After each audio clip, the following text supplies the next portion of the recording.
Oh. Mamimit ko si Agot. Bakit? Mali naman ikaw. Igot, ako, igurot. Kasi sana pala, yun ang dinig ko eh.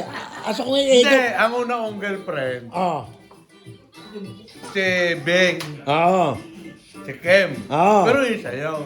Naman. Oh, palayo kay Kem. Oo. Tsaka si Beng. Oo, oo. Pero ang unang pangalan niya, ang pangalan tunay niya, Kem Beng.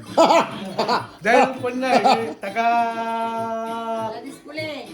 Hindi, sa ano, ng German, UK. Taka saan? Nag-UK. Yung English, Oo. English speaking. Kaya medyo Islam. Opo ba? Sarap na kambing, Oo. kambing. Hindi ka. Ngayon, minamit ako. Oh. Nabago? Oo. Bago ulit. Oo. Ah, sino Alam mo, naman? Si Agot. Agot man? Agot. Ako. Pero magme-meet kami noon sa 18 ng January? January. Oh, malapit na. Siyempre, may party uli. Malapit na. Malinip-talip ko na siya. Si Agot. Ayun. Oh, ay malapit na. Si Oh. Kimbing. Oh, oh. At yung nga second girlfriend. Oh. Si Agot. Klaro na.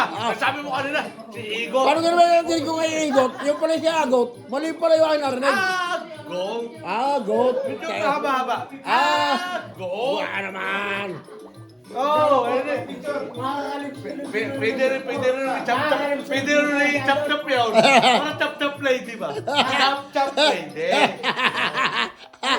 Oh, katulad ni Kimbing, chop-chop lady. Ulo lang nabuta ko. Lips to lips ko. Makakalusto naman siya, Dot. Pwede, hati ka.